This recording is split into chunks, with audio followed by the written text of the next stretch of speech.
Just জীবনে একটা ভুল করছো, আমাকে বিয়ে করে ফেলছো, বিকজ আমি তোমার জন্য পারফেক্ট না।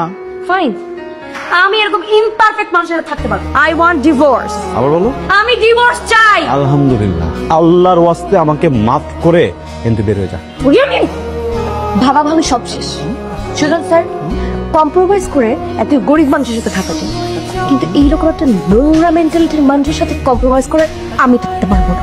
স্যার, সিম্পল একটা কথা বুঝাই বলি, হ্যাঁ ভালোবাসার বিয়ে ছিল, কিন্তু আমাদের লাভ ম্যারেজ থেকে লাভটা অনেক আগে উড়ে চলে গেছে। এখন শুধু ম্যারেজটা আছে, তো এটাকে আপনি উড়াই দেন প্লিজ।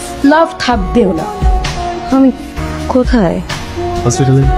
কিচ্ছু হয়নি আপনার, কংগ্রাচুলেশন, আপনি মা হতে চলছেন। কার মা? কে মা? আরে কার মাকে এই উল্টা অর্ডার প্রশ্ন করতেছো তুমি বোকা? তুমি মা, তোমার পেটের ভিতরে বাবু হচ্ছে, আমি বাবু হতে চলেছি। একটু আগে ডিভোর্স পেপারে সাইন করে আসছি, আমি মা হতে চলছি মানে? আর আশ্চর্য কথা ভাবতেন।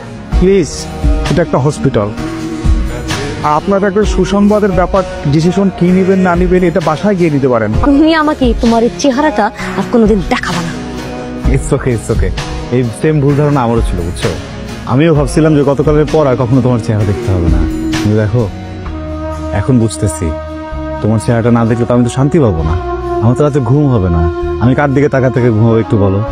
আর তুমি যে বাসা থেকে চলে যাবা, তুমি তো একা একা যাবা না, সাথে করে তো পেটের ভিতরে আমার বাবুটাকে নিয়ে যাবা, এটা তো আমি হতে দিব না, বুঝছো না শোনা?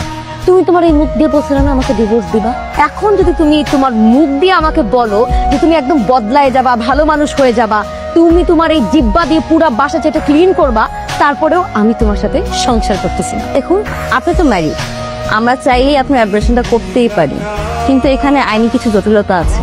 ইভেন আপনার অভিভাবক আর আপনার হাজবেন্ডকেও প্রয়োজন আছে, তার পারমিশন ছাড়া আমরা আপনার অ্যাব্রেশনটা করতে পারবো। আপনি সিয়াম সাহেবের ওয়াইফ বলছেন? এখন সে আমার হাজবেন্ড না। তারপর বলুন, ফোন করেছেন কেন? জি, উনি একটা অভিযোগ জানাইছে আপনি নাকি ওনার বাচ্চা অ্যাবর্শন করতে যাচ্ছেন। মানে আপনি বললেই হবে নাকি? দেখুন ম্যাম, এটা আমার কথা না, এটা কোর্টের কথা।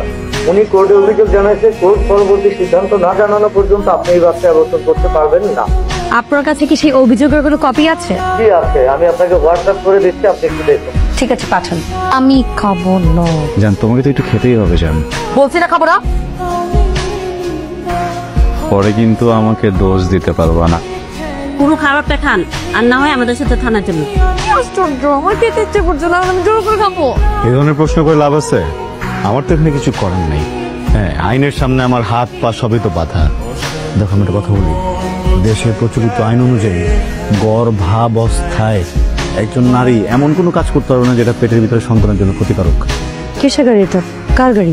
তোমার গাড়ি না, মানে বাবু হওয়া পর্যন্ত এটা তোমার গাড়ি, বুঝছো? মাসিক চুক্তি নিয়ে পেয়েছে। প্রেগনেন্সি +4 মান্থ অনেক বেশি রিস্কি, বিশেষ করে রিক্সায় ওঠা। রিক্সা তো ওঠাই যাবে না, এটা বাচ্চাটা তোমার অনেক ঝামেলা, বুঝছো? দুজনই ঝালমুড়ি হয়ে যাওয়া। ও এটা পড়া রিস্কি হলে হোক, তবু আমি এই গাড়িতে যাবো না। দেখি লো, হ্যাঁ এভাবে কেউ গাড়ি চালায়? আস্তে আস্তে যাও মিয়া।